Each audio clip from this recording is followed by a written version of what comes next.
김상조 공정거래위원장이 공정위 퇴직자의 전관 예우에 대해서 칼을 뽑았습니다. 김 위원장은 이번 주 중으로 외부인 윤리준칙 제정 및 면담 프로세스를 마련키로 했는데요. 과연 한국판 로비스트법이 나올지 기대를 모으고 있습니다. 공정위의 전관 예우와 관련해서 법무법인 신원의 김평중 변호사와 이야기 나눠보겠습니다. 안녕하십니까? 네, 안녕하세요. 네, 김상조 위원장이 공정위의 전관 예우, 퇴직자 전관 예우 관련해서 대책을 마련하겠다라고 밝혔거든요. 그 배경은 어디에 있습니까? 네, 지난 19일 공정위 국정감사에서 위원들은 공정경제연합회 등을 통해 공정위의 현직 공무원과 퇴직자 간의 만남이 보고 없이 이루어지고 있다고 지적했습니다. 네. 그리고 김 위원장이 퇴직자 불가피하게 만날 경우 기록을 남기라고 지시했지만 실제로 기록을 남긴 건수가 없었다는 점도 지적되었습니다. 이번 국정감사에서는 김 위원장의 공정위 신뢰제고 방안이 제대로 관리되지 않고 있다는 지적이 나왔습니다. 네. 이에 김 위원장은 더 이상 말만으로는 공정위 혁신이 이뤄지지 않는다면서 다음 주에 내부 기관 강화를 위한 시스템을 발표하겠다고 밝혔습니다.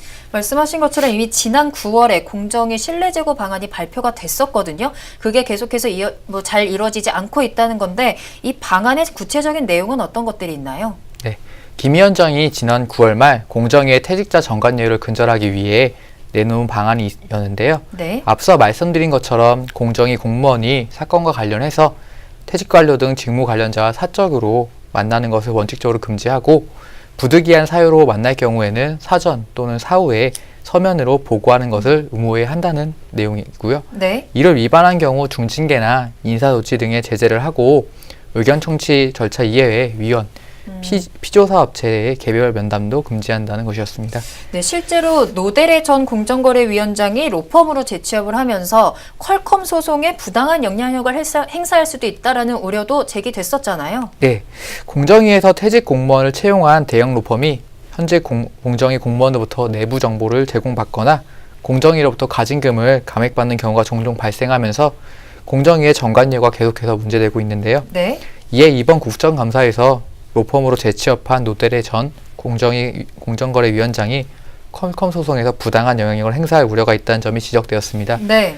지난해 공정위에서 1조 원대 가진금과 시정명령을 받은 퀄컴은 현재 노 전 위원장을 고문으로 있는 로펌을 대리인으로 선임으로 한 것으로 알려져 있습니다. 네. 이에 대해 김 위원장은 공정위 퇴직자의 로펌액 문제에 대해 뼈아프게 받아들이고 있고 다음 주쯤 발표할 추가 대책에 그런 부분이 포함되어 있다고 밝혔습니다.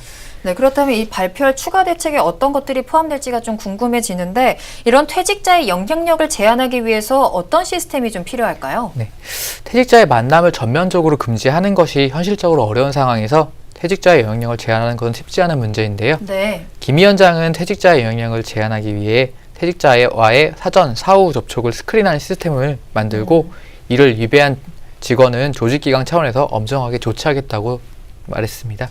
그렇군요. 좀 더 강한 대책이 나오면 좋지 않을까라는 생각이 또 드는데 앞서 김 위원장이 지난 6월에 국회 인사청문회에서 미국의 로비스트법과 유사한 법을 생각하고 있다라고 말을 하기도 했거든요. 네. 일단 미국의 로비스트법이 무엇인지 좀 궁금합니다. 어떤 겁니까? 네, 로비는 특수한 이익 집단의 이익을 추구하기 위하여 직간접적으로 일정한 대상의 의사결정 과정에 영향을 미치는 다양한 기술과 자원을 포함한 일체의 행위를 말하는데요. 네. 로비스트는 이러한 로비를 하는 사람들을 말합니다.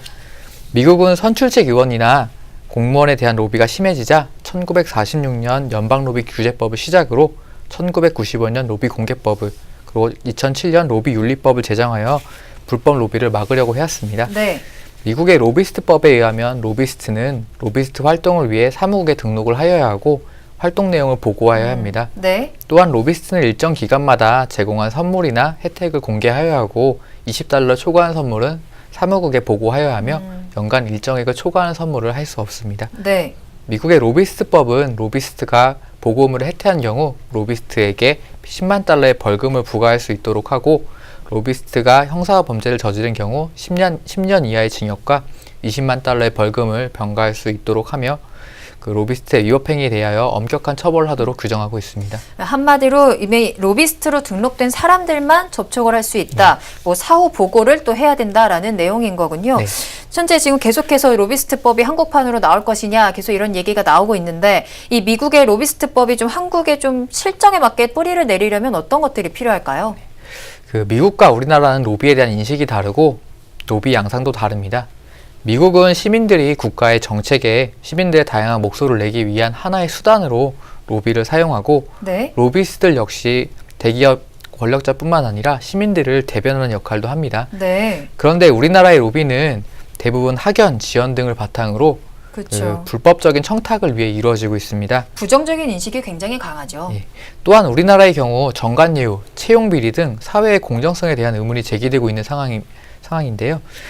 미국의 로비스트 제도가 도입돼 로비스트가 사회 전반에 영향력을 행사할 경우 사회의 공정성에 대한 강한 의문이 제기될 가능성도 있습니다. 네.